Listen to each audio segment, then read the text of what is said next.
Recently deadly tornadoes and heavy downpours have blasted parts of the South and the Midwest, leaving a lot of communities devastated. And the danger is far from over, with forecasters predicting an active hurricane season.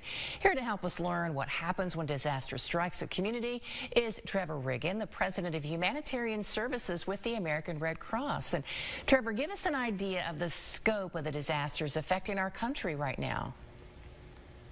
Well, thank you for having me on. And it has just been a relentless start to this year's disaster season. Swarms of tornado and severe weather have been tearing across the U.S. for the last few months. In fact, the month of May was the most active month we've seen since 2011. More than 1,000 tornadoes have touched down. Millions have lost power. More than 10,000 homes have been directly impacted.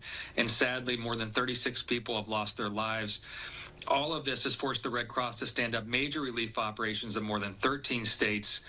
We are active in so many communities right now across the country. More than 2,000 Red Cross volunteers and staff have mobilized and are on the ground making sure communities have the resources they need. We saw more tornadoes than ever right here in our area last month. You talked about some of these relief stations. What do you all provide when there is, say, a tornado that's come through town and really caused a lot of problems? So fortunately, the National Weather Service has vastly improved forecasting capability, especially for tornadoes. And so the work actually starts even before the disaster hits. We've been mobilizing for weeks to make sure we had the volunteers ready to go, to make sure the supplies and resources were ready to roll, and that our partners were there beside us to quickly move into vulnerable communities. So now all those resources are actually on the ground. In a tornado, we're there opening emergency shelters, making sure people have a safe place to stay as the temperatures creep up. In Texas right now, we're seeing triple-digit temperatures, so people need cooling centers and sites to make sure they can get out of that heat. We're serving hundreds of thousands of meals to people who have lost their powers, sometimes for weeks. And we're also helping families move into long-term recovery. So we've provided nearly $2 million in direct financial assistance so far, and there is more help needed every single day. Oh, okay. So what are some things you think we should do if we hear that there's a severe storm warning in our area? It is so critical to stay weather alert. We over the last 60 days, the Red Cross has sent out more than 70 million severe weather alerts through our emergency app. And so if you can, I would urge people to download the free Red Cross emergency app onto your phone. You can set it up to get those severe emergency alerts for both yourself and also friends and family and neighboring communities. I would also urge people, heed local warnings from your officials. Far too often we see videos of people racing out the door to look at the sky or even chase storms. It's so dangerous. So if local officials ask you to shelter in place or stay off the roads, we ask you to heed those warnings. Leave that space for first responders and law enforcement to make sure they can get to people that desperately need that help. Definitely. And you talked about, all the extra storms that we've seen this year so far. We've seen a lot more storm activity, tornadoes in our area. Do you think that some people are seeing disaster fatigue?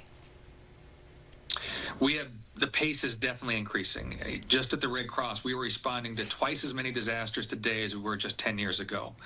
And it's not just the number, it's the intensity.